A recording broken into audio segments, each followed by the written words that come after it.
Hello there everybody, so Butter9 Gamer and welcome back to the house in Fata Morgana. Now then, in the last episode, we saw the end to Michelle's life. And now we see the beginning of the life of the maid.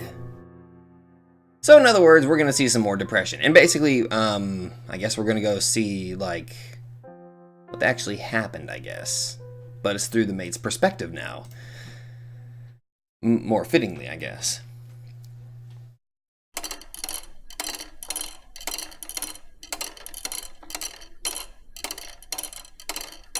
Yeah, not gonna lie, that sound is just... ugh, it's terrifying. For the first 100 years, I kept track of how much time had passed. I mean, you know what, I may as well stick with the maid voice at this point. An hour, a day, a month, a year, 10 years, 50... But once it had surpassed a person's average lifespan, the counting started driving me mad, and so I stopped. My sense of time began to numb. In place of sleep, I spent my days in a trance-like state. Doing so, I was less aware of the passage of time, which made it a little easier to bear. Suspended in this bubble of time, my mind went out to you. Ah. Oh! Jumped up another 100 years, okay. The next thing I lost a sense of was myself. I lived as a human for 21 years. After spending nearly 10 times that trapped in the mansion, I began to feel like that was all I had ever been. That maybe my past was all a construction of my imagination. That, as an otherworldly being, I merely fantasized about being human.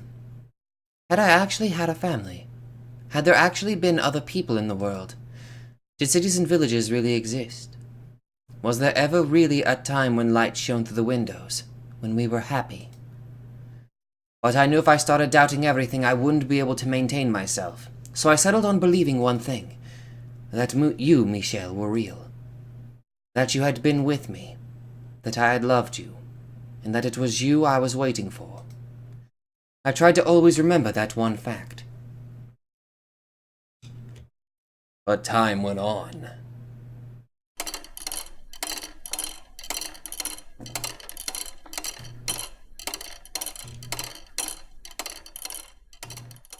My characteristic energy and cheer were disappearing. By then I hardly ever raised my voice anymore. And in response to that change, the witch seemed to treat me a little nicer. On occasion I thought I could sense her presence nearby, like she might reveal her form to me from beyond the darkness, instead of only speaking to me. I could feel her sitting beside me. Giselle, do you think you're still Giselle even now? I suppose it doesn't matter either way. Sometimes I think I love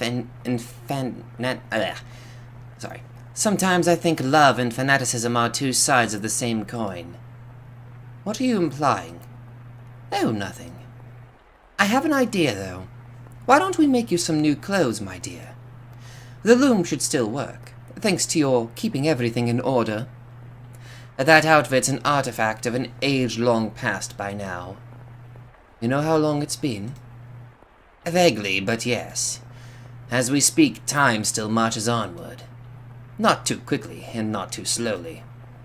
But at the same pace as your breathing.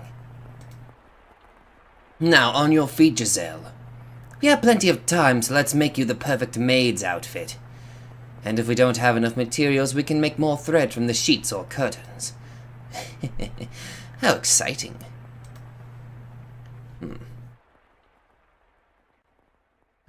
Following her instructions, I wove garments in a style that did not exist in my era. They were quite strange to behold. The old me might have been stricken with fascination by them, but at that point I wasn't even sure how to rejoice, how to be impressed, or how to be moved anymore. And year jump again.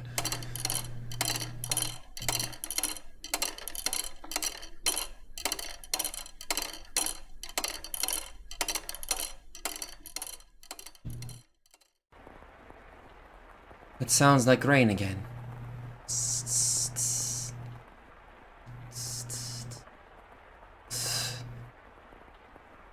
What year is it? Oh, it doesn't matter what year it is. It doesn't matter where it is. As long as you're there, it can be any time, anywhere. Where are you, Michelle? What are you doing?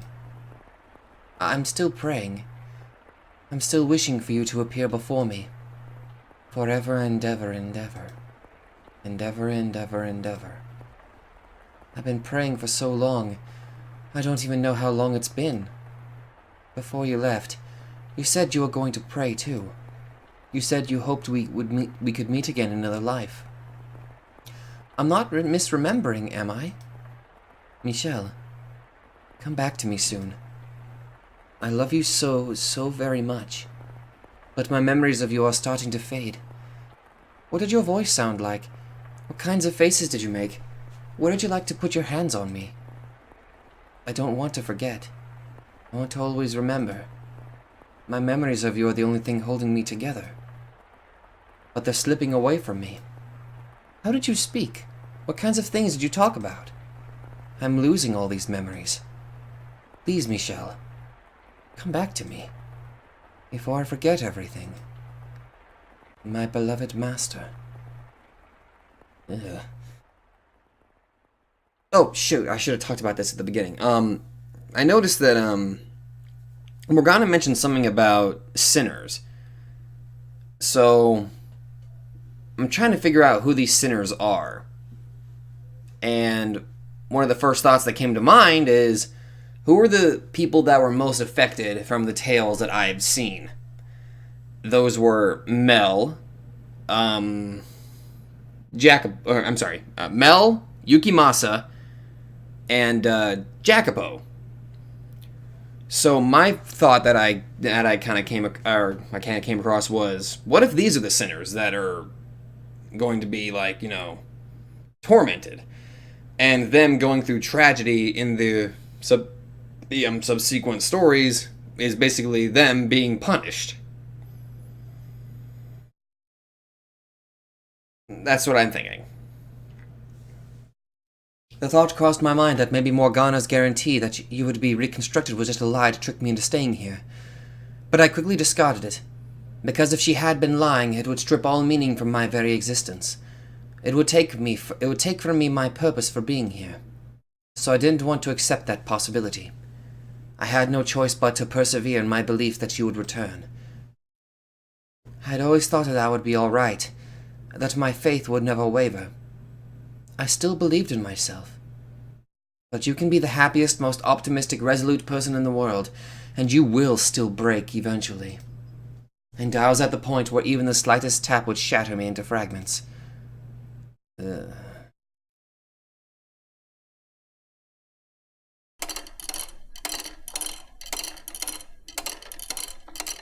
Oddly specific. Wait a minute. Hold on! Several hundred years after I was enslaved within the mansion, something changed for the very first time. Sunlight, which I had not seen in all that time, shone in from outside.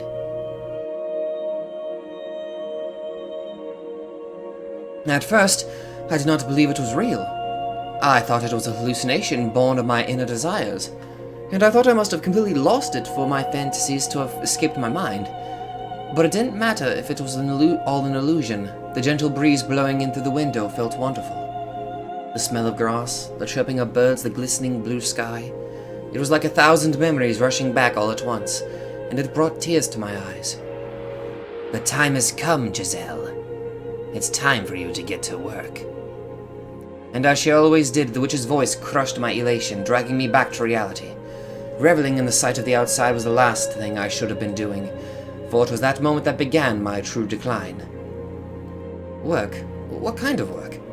Have you already forgotten? Oh, good heavens. Do you have your head on straight, my dear? As I said, I need you to watch over the house, and show your utmost hospitality to those who show up. Is someone... this is merely an appetizer. It looks like someone's here. But, hold on! I have no idea what I'm supposed to do! Do the same thing you have been doing. Be a maid.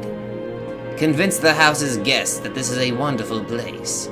Make them enjoy their stay. Now go on. I'm quite looking forward to this. The bar's been removed, but will the door open?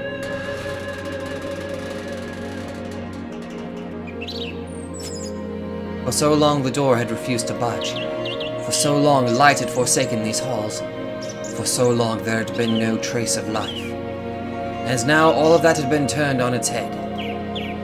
I felt like I'd stepped into heaven on earth. I know it sounds melodramatic, so please don't laugh. It was almost certainly a perfectly ordinary slice of nature. Leaves and grass rustled in the wind. Flowers specked the earth. And in the distance was a city I did not recognize. I wondered where I was, of course, but I never shouted nor jumped in surprise. Instead, I found myself accepting of my circumstances, as unnatural as they might have been. As I was standing there idly before the entrance, a carriage rolled up. Hey, God, could this road be any bloody worse? It's in dire need of paving on top of everything else. And who might you be, young lady? That outfit. He's speaking a different language. The middle-aged man approached me. From his attire and the way he held himself, he appeared to be upper class. However, the words coming out of his mouth were not in the language I had grown up speaking. Could the mansion have moved somewhere far, far away? Naturally, I had no idea how such a thing was possible, and the longer I stood there staring at him absent-mindedly, the more incredulous he became. My immediate mission was to overcome the language barrier. Fortunately, I suppose, I was able to understand bits and pieces of what he had said. As merchants in the capital, my family did business with people from other countries, and as a result, I had learned a handful of words. The problem was, it had been so long ago, I had no confidence whatsoever in my ability to hold a conversation. I am a servant. Servant?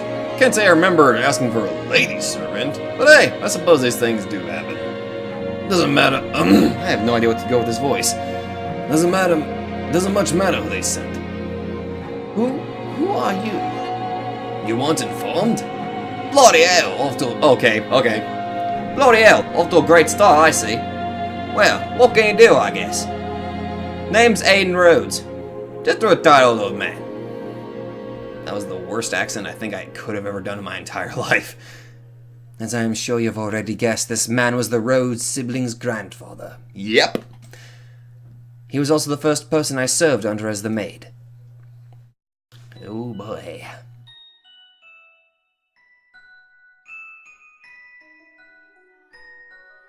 For a member of an esteemed noble family, Hayden was a bit on the eccentric side. He only hired a handful of servants, claiming he was not fond of clamour. There was a single chef, a physician, a servant to take care of all the cleaning, and then me who served as his personal assistant. Whenever he got the chance, Hayden would chase me down and make me practice proper etiquette. According to him, I had much to learn. You're at least technically a servant of the Rhodes family, young lady, so I can't have you going around playing the country bumpkin act. Yes, sir. And we'll have to do something about that accent too while we're at it. I have an accent? Thicker than bloody molasses. Oh god, I'm turning slightly Australian. I don't know what the fuck I'm doing.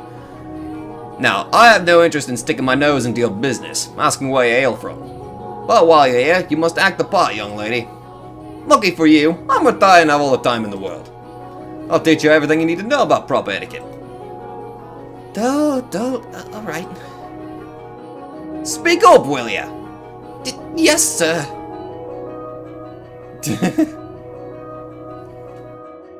Hayden did not go easy on me either. In addition to my day-to-day duties, I studied etiquette in the language, proper pronunciation, and formal diction. Anytime I made the slightest mistake, he would shout his dissatisfaction. Listen carefully. A servant is the face of a house. A servant's golf is a master's golf. I always keep this in mind. You're not just a maid. You must always act with elegance and grace. You must always maintain your composure, even if the house has fallen down around you. Whatever happens, deal with it quickly and quietly. Your language must be immaculate. No ums, uhs, or pauses. For any reason. Yes, sir. No stammering either. Sorry. Bloody hell, you're not gonna make this easy, are you? Whose idea was it that a country bumpkin would make a good servant? I like to give him a piece of my mind. I'm not from the country. Not even slightly. I was raised in the capital. Is that so, eh? A prim and proper city girl, are you? In that case, you should be a quick study. Absolutely. I can learn anything in a week, tops. Piece of cake. Is that so? Alright then, starting tomorrow, I'm tripling your lessons. I didn't think this through. No shit. In addition to being my master, Hayden was my teacher. When he yelled, he grew twice his size, and I shrunk to half mine. But it wasn't at all an unpleasant experience, because I knew he wasn't raising his voice to belittle me. His instruction may have been harsh, but it was human interaction. There were people around that I could talk to, and that was wonderful. I was starting to regain some of my humanity. Unlike me, you still got a long life ahead of you, young lady. I don't know what kind of life you live, but I can't imagine it's been all that easy. Not many servant girls your age without a home to go back to. Which is why you need to learn this. Once you've got all the rules and customs down, you'll be able to hold your own at any noble estate. You shouldn't have any trouble keeping yourself employed. I'm sure you think I'm just a loud, obnoxious old man, but I believe we met for a reason, so I hope you'll stick with me. I don't think about you like that at all, Master. You're a remarkable man. One more time. I deeply appreciate your generous consideration, Master, from the bottom of my heart. Aye. Good job. I didn't know much about Hayden's situation, why he retired to this mansion all alone, away from the rest of his family. But anytime I asked about them, he would say, "It happens sometimes," with a melancholic frown.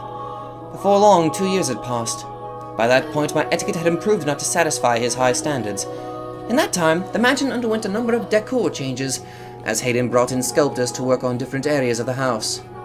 He also sealed off rooms that were not in use, such as the observation tower and the chapel. It was a sad thing, seeing areas of so many memories for me falling into disuse, but as a mere servant, I had no say in the matter. In addition, Hayden seemed to greatly enjoy renovating the house, so I watched him warmly. The furniture was all gradually replaced. Gorgeous paintings hung on the walls, colorfully patterned curtains installed. Blah, blah. I'm slurring my words. And a brilliant rose garden planted. These roses come from all across the world. Nowhere else you can see so many different varieties in one place. It's beautiful. Did you know that in the city people are starting to call the mansion Rose Manor? Rose Manor. And to think there used to be nothing but weeds here. Amazing how much it has changed. I never thought I would see this garden turned into something so beautiful. Are you fond of roses, young lady? Yes, red ones especially. Red roses mean a great deal to me. They remind me of a time long past. Given one as a gift, were ya? No, I believe I was the one who gave the rose, so red roses are a symbol of my feelings. They're very precious to me. I gave you a rose as a gift. You plucked it from its stem and placed it in my hair. Am I remembering correctly? Yeah, you are. My memories are so vague now. I can't even remember the look on your face that day. There are some kids I'd like to give roses to myself. Who? My grandchildren. Oh my, you have grandchildren? Oh, I do. We haven't been in touch for some time.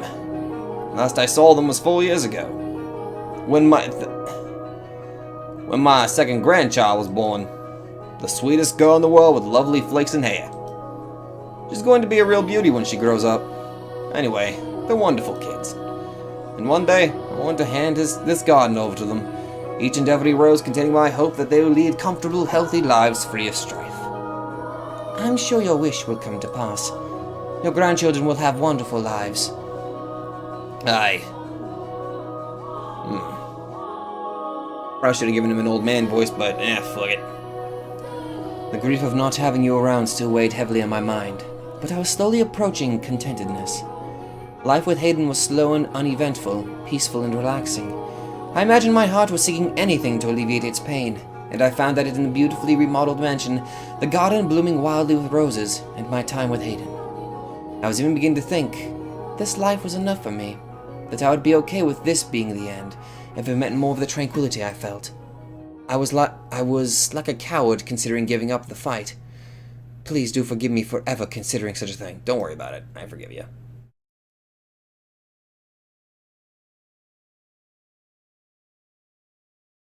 Hayden seemed to be in high spirits that day. A gift had apparently arrived from his son, who lived far away. In it was a tea set, some leaves, and a small jar of sugar.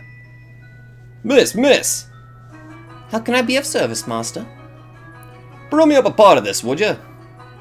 No, God, I need to give him the Oishi voice at this rate. Be careful not to steep it for too long. You want to get it just right before the best flavor. As you wish, master. Wish. You seem quite pleased. Psh, why would I be? A boy who's shunned for his old man for years sends him a paltry gift on a whim. I'm just entertaining his fancy. May as well go with a voice I'm comfortable with. Your tea is ready, master. Ah, what a wonderful smell. Tea and roses are life's best damn spices. Now, let's see what that boy chose for me. If it's no good, I'll be sure to write him an angry letter. He looks so happy. He must really love his family. It's a little bitter. Shall I brew another pot? No, it's not your fault. Must be something in the leaves. Would you like to add some sugar then? There was a small jar of it with the tea set. Now that's some bloody fine sugar he's procured. White as snow and sparkles in the light. He chose it just for you, master. Bloody hell, what demon possessed him? Alright, give me 2 spoons then. Yes, master. Here you are. Splendid. This is some exquisite tea. The sugar balances the bitterness of the leaves perfectly. I guess that boy does have some... Master? Master! Oh god, did he get poisoned? Master! The doctor! I need to find the doctor! Water! I'll get you some water right away. So please hang in there. Nah, he must have been poisoned. Thanks to the quick treatment provided by his personal physician, Hayden survived, but he didn't make it out with much more than his life. He was permanently bedridden by the affair. Evidently, the sugar I had put in his tea had contained poison, which had done irreparable damage to his nerves and muscles. Most of his body was completely immobile except for his left arm. Oh my god! Can I bring you something? Some water? I've had more than my fill of water. You don't need to wait on me hand and foot. That face says you need to distract yourself by working. Remember what I told you? A noble family's servants must always act with elegance and grace. You must always maintain your composure. But how can you expect me to remain composed?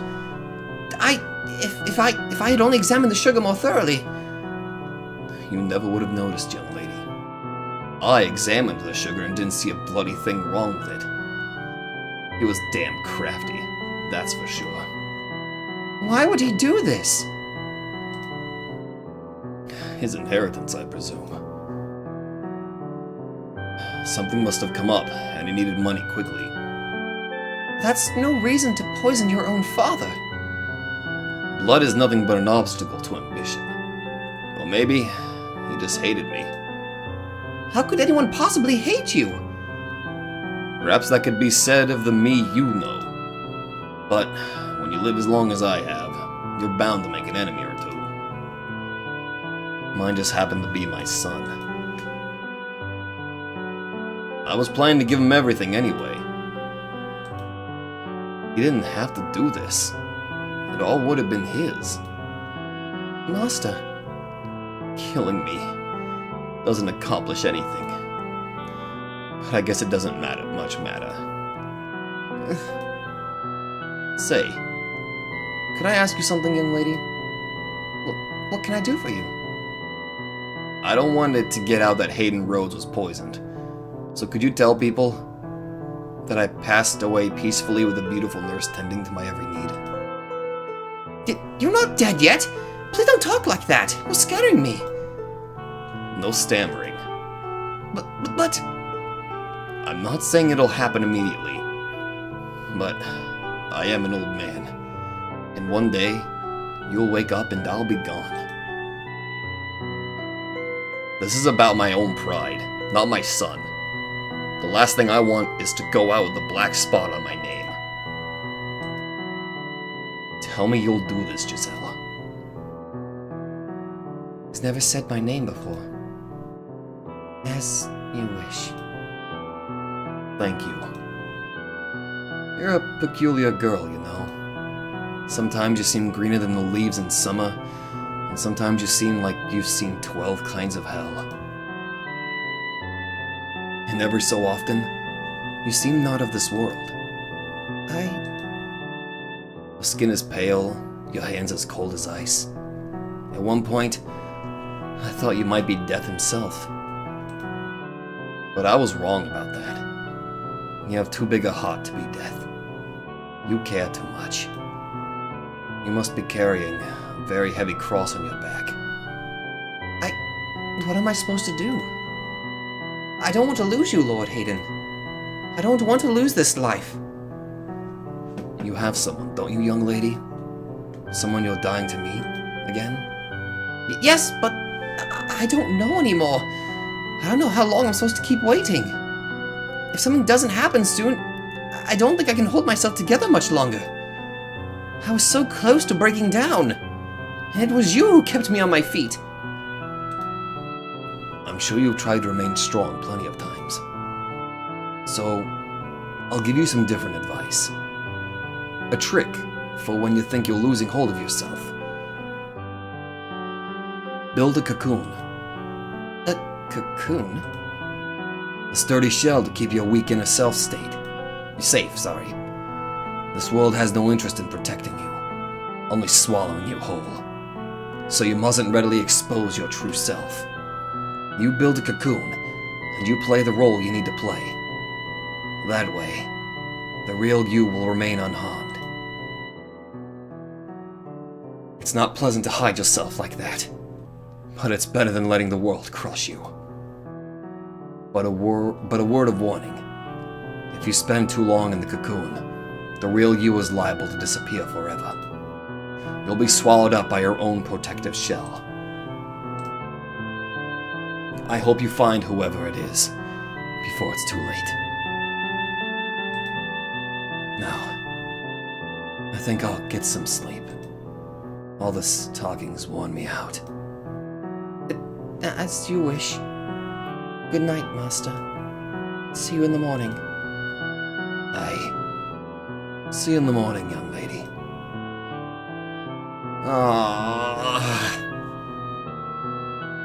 The next day, Hayden was dead. He had strangled himself with his left hand. Oh my God. I should have been more attentive. I should have recognized how much pain he was in, how much it crushed him to have been betrayed by his own family.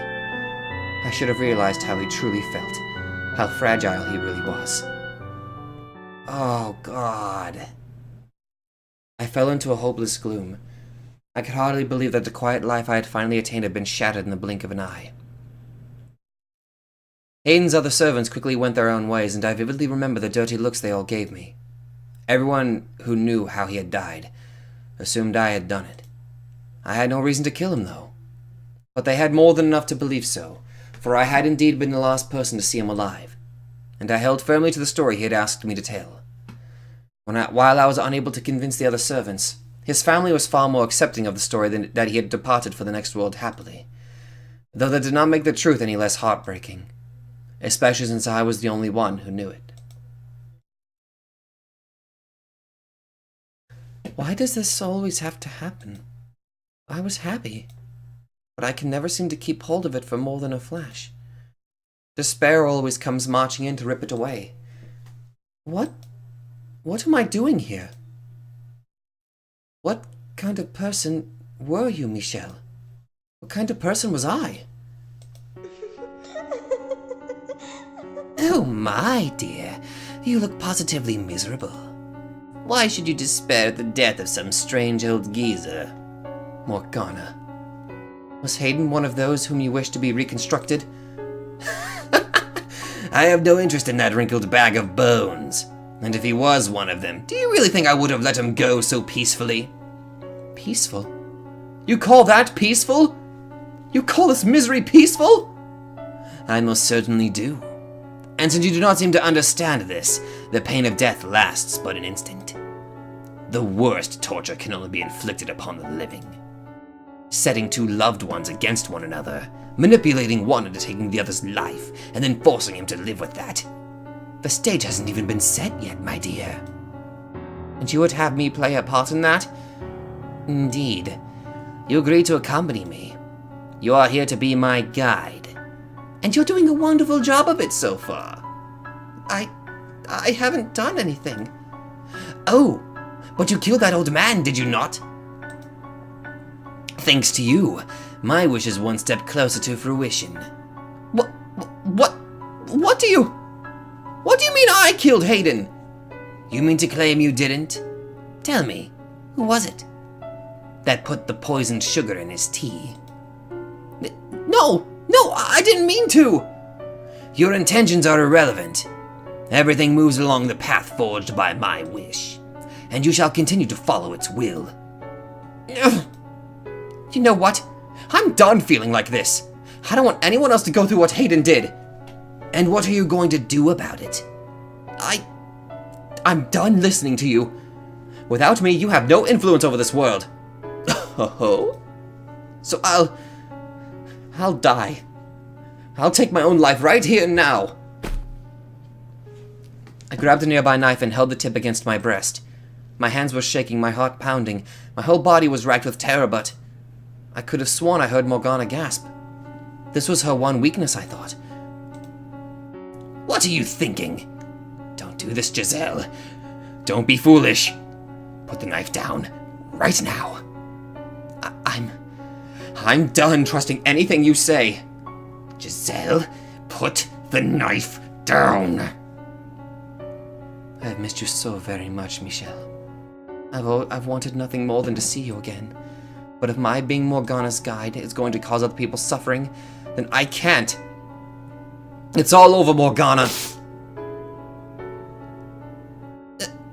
Huh? There's no blood? Not even pain. Why?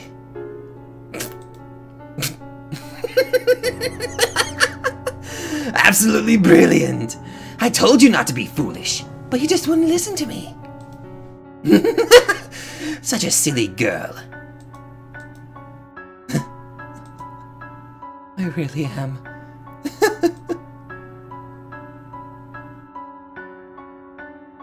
I couldn't even die if I wanted to. Learning that absolutely crushed me.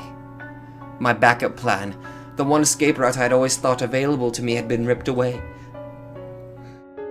My spirit crumbled, and I felt myself sinking into a vast darkness. I began losing my grip on myself, which is when I recalled Hayden's advice. Build a cocoon. It was the only option I had left, my final chance at protecting myself. Although ultimately, I was unsuccessful in that endeavor, as you know. But by that point my mind and spirit had all been but lost. Eroded away by the years of solitude, the witch's whispers, the brief glimmer of happiness, and the eternal boundless darkness it had left me in. It was in that moment that all light drained from my eyes, and it was in that moment that the maid was born.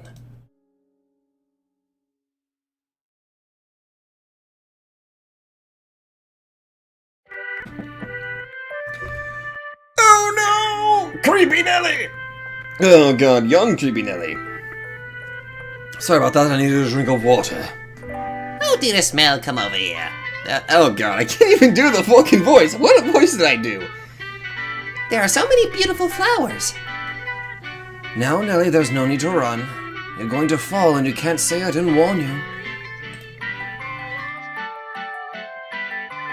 Hello, I've never seen you before. Are you the new maid? Good afternoon, Lady Nellie.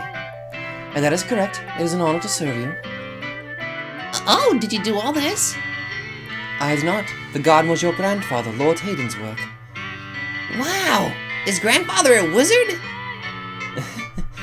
Perhaps he was. I am sure he would be delighted to know you like it.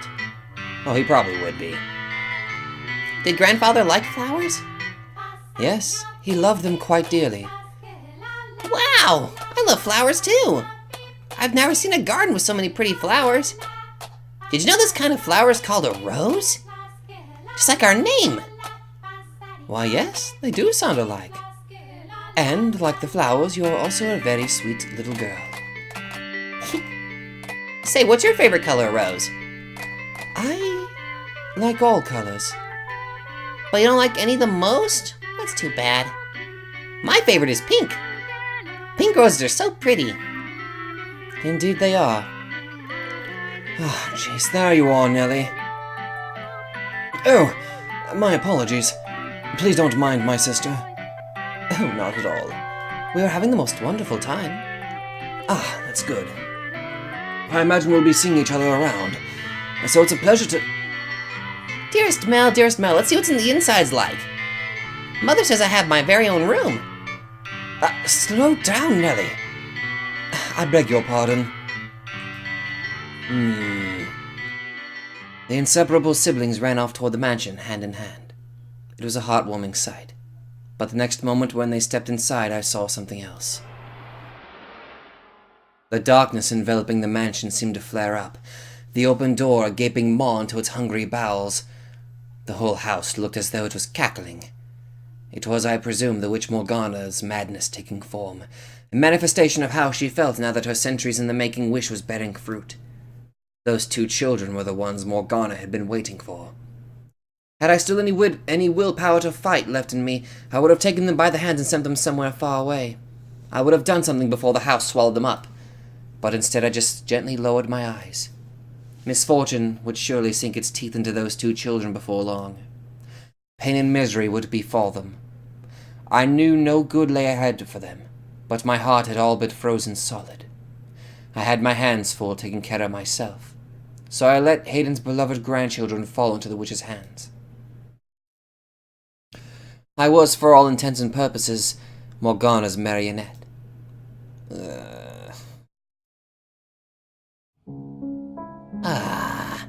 At long last, it has arrived. The time I've been waiting for so long for has arrived. Darling, devoted Giselle, I know not how to describe for you the fiery excitement burning within me. Oh, I know. I can tell you my story. Tell you exactly what that mild-mannered little boy once did. You'll be open to listening now, won't you, my dear? And you'll surely understand that I am doing nothing wrong. Because you're my ally, my trusty servant. You and I, we live in the same world. We're as close as family. Are we not? Yes, as you say. So let us curse them, all of them. Let us inflict a pain worse than physical torture on them. Let us put their souls on the rack for all eternity. Curse them, make them suffer. Curse them. Now, listen carefully, Giselle. This is a tale of wicked men, and my curse upon them. Wicked men? The witch spat her curses for some time, the bile overflowing from her words. The pure, unadulterated hatred brimming within consumed me more than the horrifying things they described. She was brutally honest, each word a carefully sharpened blade of animosity. How much bitterness did you have to carry inside you to become like her? How long did you have to feel nothing but hatred to become like her? I felt like if I let my guard down, I would be consumed by her enmity. It would become mine and I would grow to despise them myself. All the while I kept my mind on one single thing. That is, what was left of my mind, locked away inside a shell of my own creation. It was that solitary truth that allowed me to hold on to my human emotions, to continue believing. I'm always waiting. My love will never fade. When I was still my old self, I called them master and would do anything for them. Michelle. That was their name. They were beautiful. They had pearly white hair and ruby eyes. They are going to come for me. Oh, shit. Oh.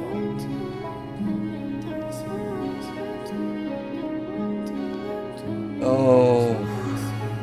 The muddling of the memories. Michelle, all I can remember about you is your name, your glassy white skin, your fiery red eyes and your snow-colored hair. Nothing else. And that's why, when I saw her that night, dripping from the storm raging outside, I thought, you're finally here. Because I didn't remember enough to know any better. You already know who I speak of, don't you? The person who called upon Rose Manor that fateful stormy night. The girl with almost translucently pale skin, chillingly white hair, and eyes like jewels. Ah, what a beautiful girl. Her hair, her eyes, her porcelain skin. It all matches the person in my memories. She must be the one I've been waiting for. If she is... Is something the matter? No, I just thought I felt someone watching us. It's only your imagination, I'm sure. If not your imagination, then perhaps some unseen force was watching you? Unseen force? Are you familiar with how people would refer to this mansion? Rose Manor. Yes, indeed. It is called Rose Manor because you can smell the sweet fragrance of the rose garden even at a great distance. But that is not what I meant. It is said that a witch resides within the house. A witch? I have not heard any such stories. You probably wouldn't have. It was a very, very long time ago. Nothing you need to concern yourself with. You have a peculiar presence about you. Should I consider that a compliment? A peculiar presence, she says. Does she sense something in me as I do her? This has to be her, then. Her name. I need to ask her name. It's getting late. You should get some rest. A room has already been set aside for you. But first, may I ask you one thing? Yes? I do not believe you have given me your name yet. My name. My name is Michelle. Oh. Ah, I knew it. You are the one. What? Oh, it's spelled differently too. But it's spelled differently, but it sounds the same. Okay. What? You are the one I've been waiting for.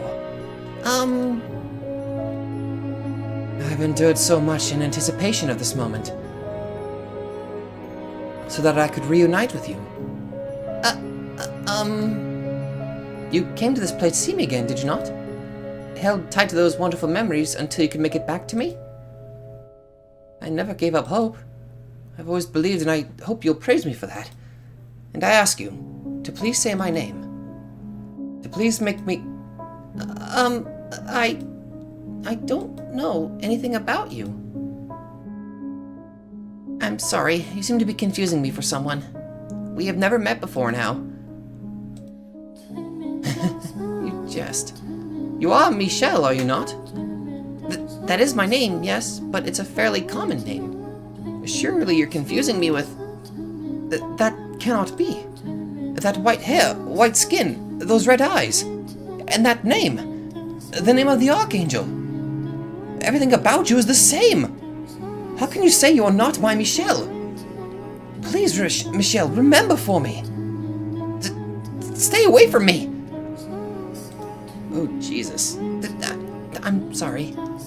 I didn't mean to be rude. You would reject me? I'm so sorry. I honestly don't know you. Do you care nothing anymore for the time we spent together? We have not spent any time together. You would deny everything? I'm sorry. I see. I see. So you feel nothing for me anymore? You do not need to see anything. You do not need to say anything. I understand. You are feeling a great deal of disgust towards me. No, Well, perhaps it is fear. Yes, you are always so kind. You would not easily allow yourself to succumb to hatred. I understand. Please forget everything I have said. Who are you? I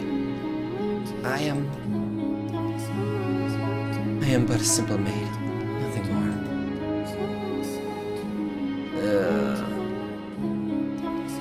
Laughable, isn't it? No, it's really sad. I no longer recognized Michelle as anything more than a concept. Man or woman, elderly or infant, as long as they had white hair, red eyes, and the right name, they were you. I needed anything I could get. I was so desperate the thought never even crossed my mind that she was not you. What do you think? Seeing me like this, that I'm helpless and hopeless? No, I just feel legitimately sad.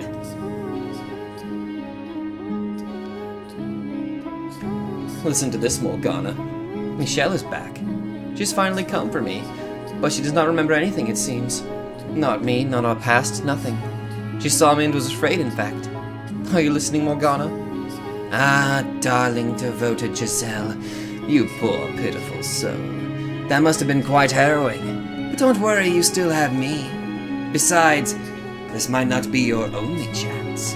As long as you continue on, Michelle could appear before you again. Do you think she will remember me the next time? I can't say. That's up to Michelle.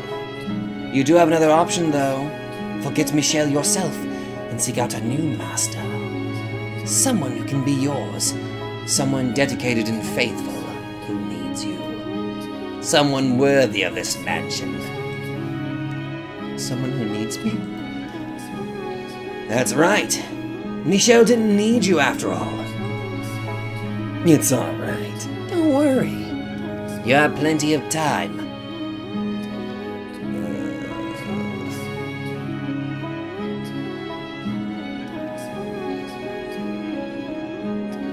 I always did like this theme that's been playing. Oh, Mel and Michelle's reaction.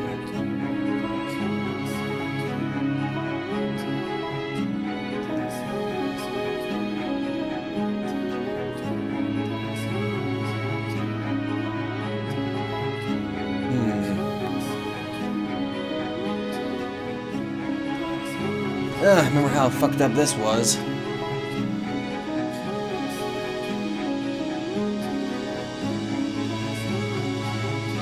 Part of me thinks that,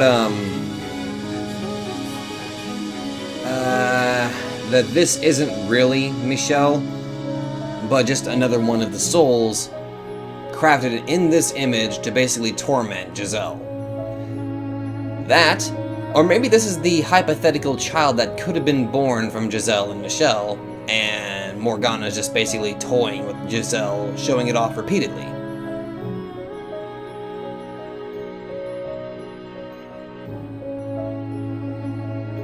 I mean, there's a possibility.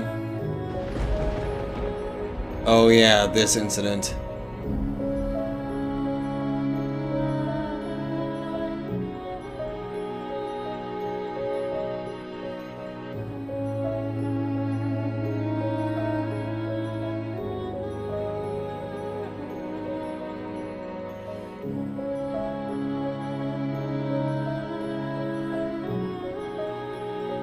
Yeah, now we're back here.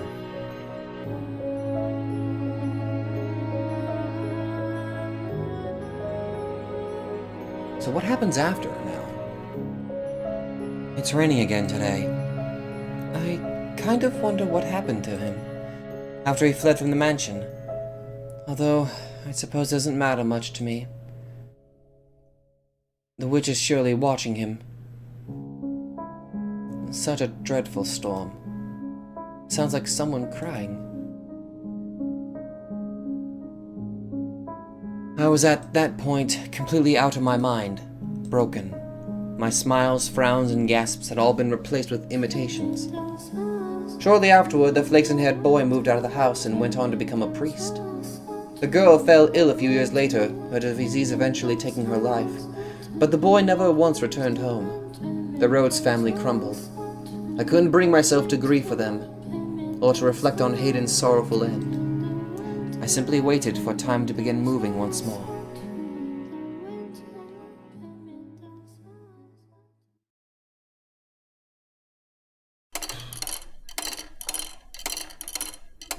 Now we're jumping up into Yukimasa's tale. Oh boy. Little remains to be said about my broken self. But as I stated before we began, this is the maid's tale. So I would like you to take this opportunity to elaborate on events I was unable to show you before. That is, if you can bear listening to such a dismal, miserable story. Trust me, I have been through a lot of shit since I started doing a lot of weird Let's Plays. I'm pretty sure I can kind of handle it. Hopefully without vomiting. Oh god! Was not expecting that. I already told you of my meeting with the beast, so I will begin the second tale from here. After Bestia slaughtered the merchant who showed up at the mansion, his mad laughter echoing through the halls. Oh god! Hey, did you hear that? Did you hear his screams? He said I was a monster. A mutilated body lay sprawled across the living room floor. As you can imagine, that was my first time ever seeing such a bloody, mangled corpse. I could not look directly at it, so I averted my eyes. Hey, you saw it. I just proved that beasts are stronger than humans. Indeed you did. I know. I've got a great idea. You asked if I wanted to become the master, and I said I did. Which means you work for me, isn't that right? So you'll do whatever I tell you to do, won't you? What would you have me do? Chop up his arms and legs, and make a stew out of him. And don't you hesitate, or you'll end up like him. Yes, master. Oh boy. He's trying to assert his total dominance over me. That's not proper behavior for the master, although I am the one who offered him the role. Do it. He's an utterly mad beast. But am I really all that different? There's blood all over my hands. It sounds like someone's laughing. Is it him? Or is it her? No matter what happens, it won't affect me. The cocoon is not the real me.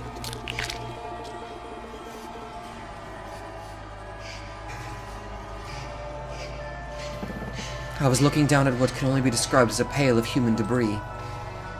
I had done this, but that fact did not register with me. I felt nothing at all. Not regret, not anger, not sorrow or despair. Put it on the fire. He said he traded in spices. That should give him a very unique flavor.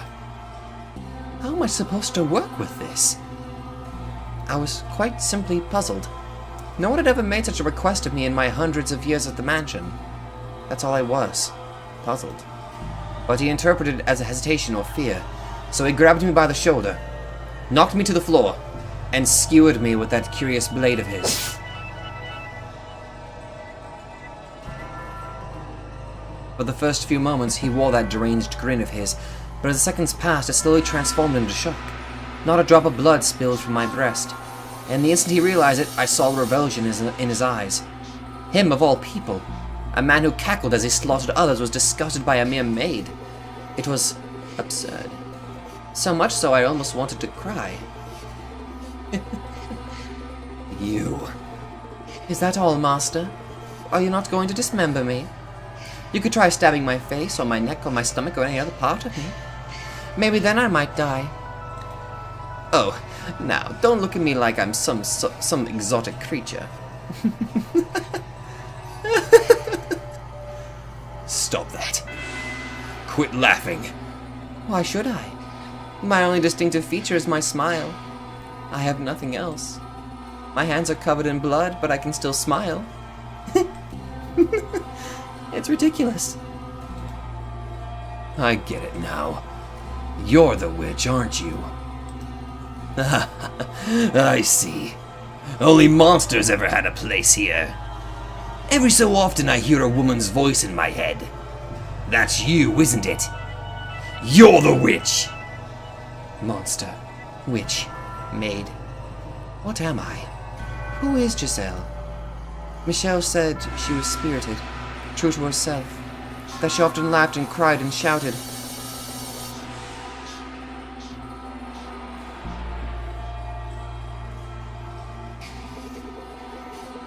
But I don't know anyone like that. I'm just a maid, nothing more than a servant. The woman's voice he had said that he heard was probably the real witch's, but I had no interest in that. I almost would have preferred not having to think about anything at all. Nothing would cause me to waver if my head was empty. A world without joy or sorrow sounds quite wonderful. But nothing ever went the way I planned, for the white-haired girl whom I thought I would never see again appeared before me once more. I was quite nearly in a panic. Beneath my perfectly practiced smile was a veritable storm of emotions.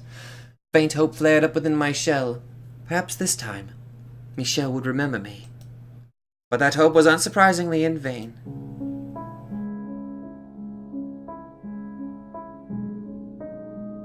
Is someone there?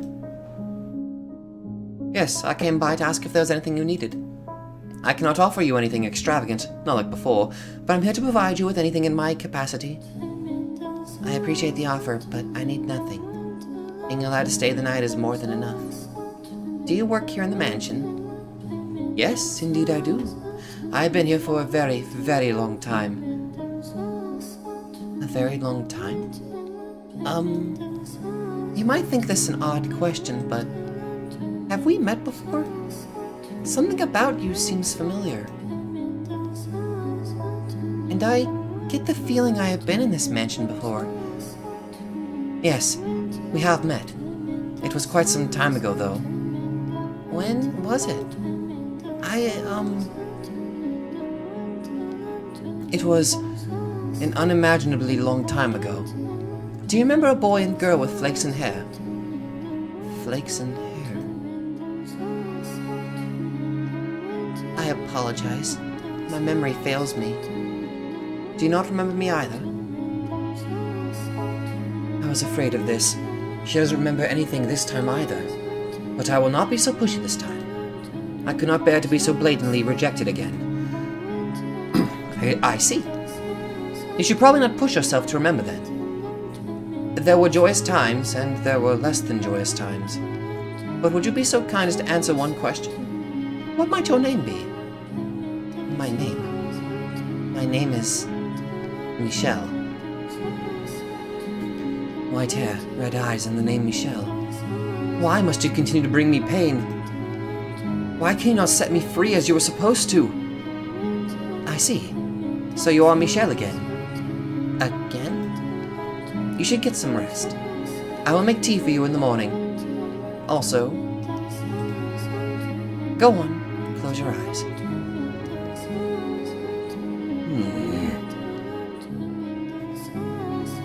The white-haired girl lay so quietly in her bed I could not tell whether she was asleep or awake. Even the sound of her breathing was too faint to hear. Standing over her, looking down at her, the locked-away despair and wails of lamentation I thought myself no longer capable of came bubbling back to the surface. But can you honestly blame me? I've been waiting for Michelle for so long. She was the one thing holding me up. She was the only thing keeping my broken self from falling apart completely. Yet she claimed not to remember me. Did you pity her, having to go through tragedy after tragedy? But every time she showed up, she said she did not know me, bringing me more and more grief. I had been waiting for hundreds of years, waiting for her for so long, my mind slipping away with every passing day, waiting and waiting and wait. My apologies. I have to be careful, or I'll slip back to what I was then. If you weren't here holding my hand now, Tell me, you are Michelle, aren't you? That's a relief to hear. Yes, thank you. I'm alright. Do you think I'm as muddled as I feel? No, I think you're extremely confused and in a large amount of pain. Let us return to the tale then. You don't know what it feels like. You don't know how much it hurts for someone you've waited for so long for to say they don't know you. You have no idea how much it crushes me. Rather than feel like this anymore, maybe I should just end it all with my own hands. I reached my hands out toward her slender neck. I was not an especially strong woman, but I thought even I would be able to suffocate her with relative ease. She was blind at that, so she wouldn't be able to run. However,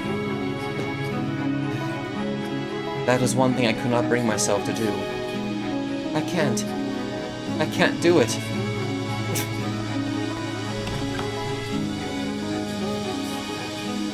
I ran and I ran and I ran, though I knew I had nowhere to run, plunging myself into the mansion's darkness. I did not want to be there any longer. I did not want to have anything to do with her. But being an inhuman inhabitant of the house, I could not close my ears or plug my... I could not close my eyes or plug my ears to what happened within its walls, as much as I may have wanted to. It didn't matter where I was. I had no say in the matter. I was forced to observe the events until their tragic conclusion. Twisted, bloody madness. The wretched whales creating a whirlwind of misery. When it was all over, Morgana cackled like a little girl.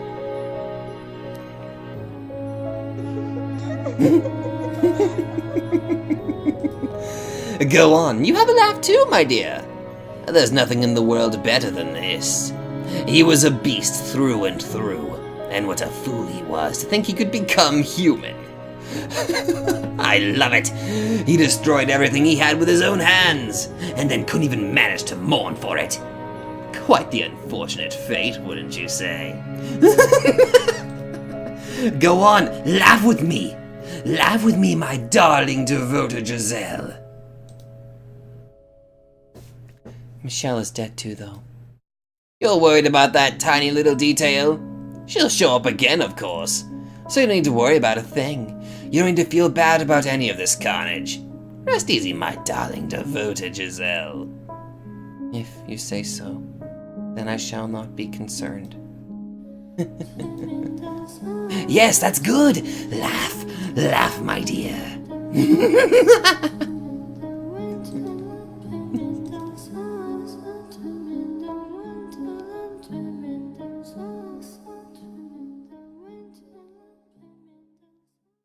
Oh god.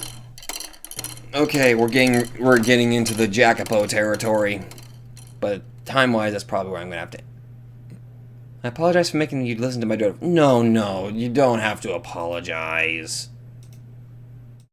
You really don't. Fuck it, we're going further. I don't care. I don't care about my sleep schedule. Well, this time I don't. You must be quite weary of them by now. No, trust me, I'm not. The more I learn, the more I begin to understand you. I'm gonna go smack my head with a brick. But worry not, for this is the final one. Despite being the end, it is neither dramatic nor exciting.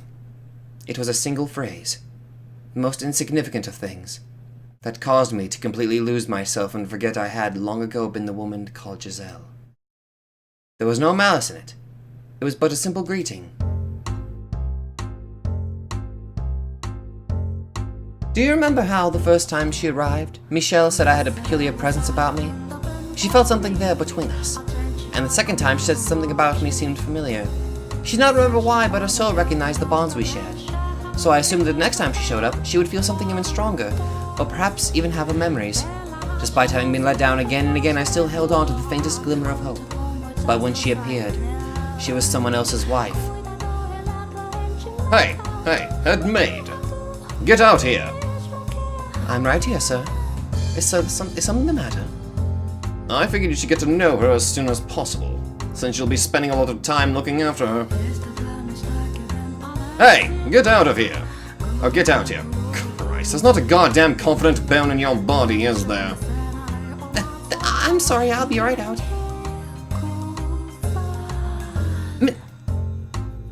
The first thing she said when she saw me was, "It's a pleasure to meet you." It's a pleasure to meet you. What had I spent all that time waiting for? It was all for naught. It was all meaningless. In this era, she felt nothing at all for me. In retrospect, it makes enough sense. But for me at that time, that was the end. Ugh. Morgana! Morgana! Cast me into darkness! Make me a formless being like you!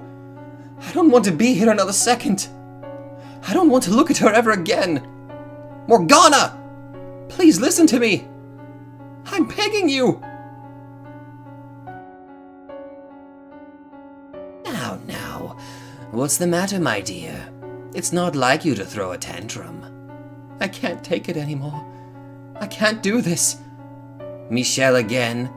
Oh, you poor thing. Betrayed 3 times now. Morgana, you pitiful girl. Don't groan like you're having a bad dream, my dear. I'm here for you. Please, Morgana, erase me from existence. If you go away, then I will be all alone. And that would be absolutely dreadful. But I... Tell me, what torments you so, my dear? What? Michelle, who I've been waiting for so long doesn't... Oh, you poor thing. You spent so long riding the currents of time that you've lost sight of yourself. What? You've convinced yourself that someone else's story is your own. Someone else's? Yes, indeed. It was such a beautifully tragic tale you fell in love with it. It resonated so deeply with you that you felt that their pain as if it were your own. Oh. Morgana is the one who muddled up the tale. She's the one! Of course, I mean, it makes sense, but here's where it kind of plays in. You know, it kind of kicks in here. What are you talking about? I wanted to tell you, my dear, but you were so convinced it actually happened to you that I couldn't bring myself to take it away. Then, what about Michelle? She is not the one you are waiting for, and you are not hers either. Then, what about Giselle? That is not your name. Then, who am I? Who are you? That's a very silly question. You are this mansion's cursed witch. I'm the witch? That you are.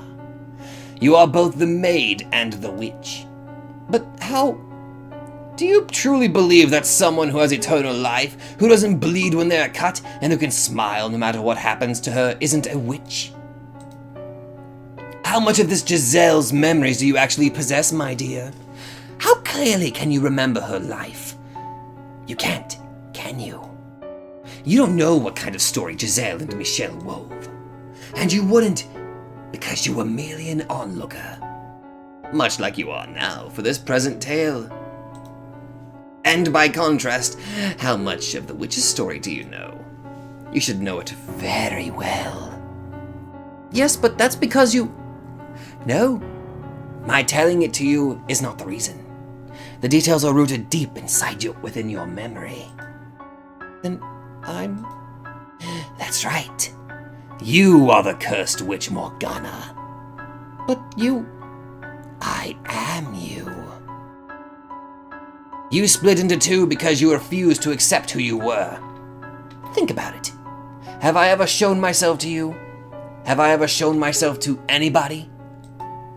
That's why. I am the witch? That you are. I see. It all makes sense now. Everything has fallen into place. There's one thing I still don't understand, though. The story I was so enamored with, Giselle and Michelle's story, What kind of story was it? I would be glad to tell you. You look like you're ready to know the truth. Oh my god. I believed every word she said. All my worries melted away like they were nothing.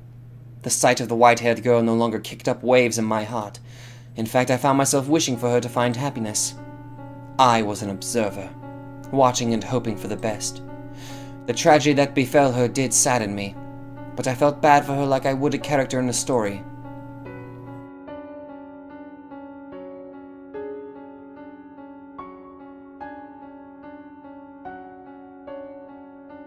Damn.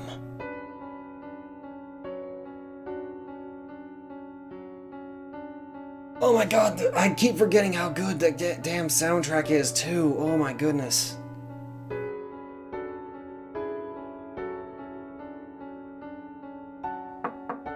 I brought you your medicine, Master. Thank you. I'll just set it down over there. Yes? What are you staring at? My apologies. I was simply musing about how much time has passed. I can hardly believe it has been 40 years since you were a bright young businessman. And you haven't aged a day. Why, thank you. I am a witch after all. Well, I don't much care about what you are. You could be the Grim Reaper for all I care. You still work harder than anyone else. May I ask you a question, Master? What is it? Why have you not returned to your homeland? I thought it was a place quite dear to you. I can't wait for her back there. Do you still believe she will return? To a degree, I understand how difficult it can be to wait. Though for me, waiting now brings more joy than pain. With your lifespan, Master, it will be the pain that wins out. Perhaps you should consider letting go? Tell me. Was her name really Michelle? Why, yes, it most certainly was. But why would you ask such a thing? Have you forgotten your own wife's name? You have waited so long that it would seem, like me, some part of you has begun to break down. You poor, poor man. You know, you look a whole lot more pitiful than me. Oh my! Oh, good lord. Oh, there you are. What has you in such a flurry, my dear? You are a noble servant. You must maintain your composure at all times. But the master! What about him? He was found deceased in his chambers. The doctor just came out. He said it was his ailment. And it would seem the master knew his time was short, for he left a will, asking not to be given a funeral. Oh, I see. I feel kind of bad for him, though. Not only did he not have anyone at his side for his final moments, he didn't want to be sent off at all. Isn't that sad? It is for the best. There's not a single soul in this world left who could send him off. Oh, God. With your era drawn to an end, this mansion will soon return to existing nowhere in this world. I wonder what the next one will look like. I wonder if misfortune will befall her once more. That would be quite regrettable. Perhaps if I could convince her of her tragic fate, she would be willing to disappear from this realm with me. And if she wishes to fight that fate, perhaps she will become my next master. Calling her master seems inappropriate, but I cannot think of a word that fits better. I eagerly await the next era. Please not keep me waiting for long, master. Okay.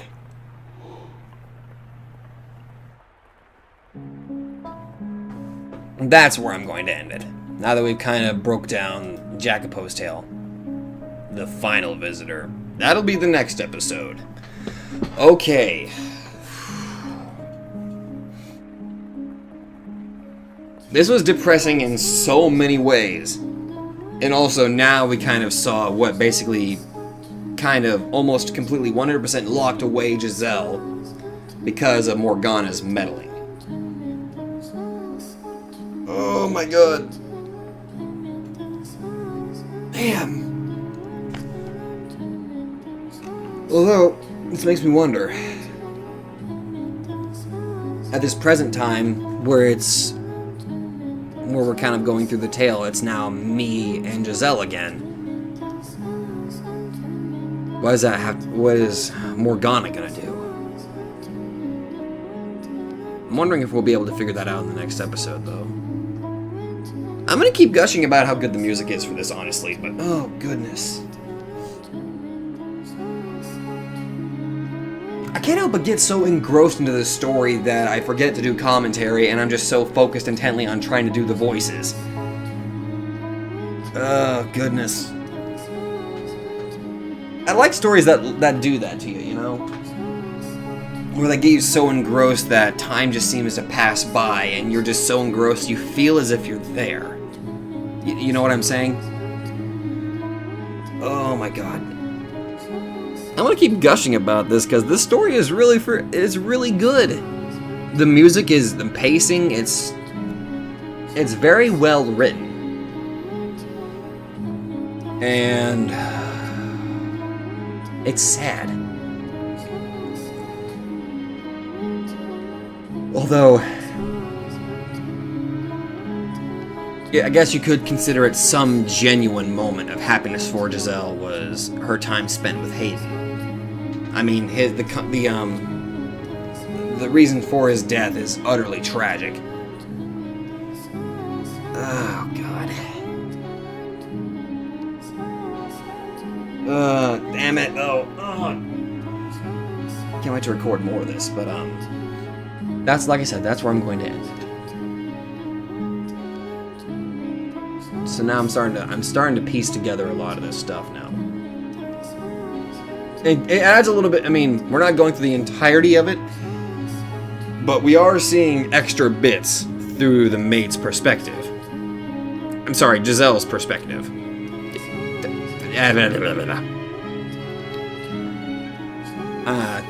It's adding more. Just being able to see it through her perspective and seeing, like, what she was thinking every time that Michelle appeared. But yeah, I'm gonna stick with my original theory that Morgana introduced this character into this tale to basically torment Giselle to the point where she would become a completely subservient maid. That's what I'm thinking. So with that, that's what I'm going to end. So thank you guys so much for watching, and if you guys like this, be sure to let me know. So see you guys, and I forgot how to do my outro. Thank you guys so much for watching, and I'll see you guys in the next video.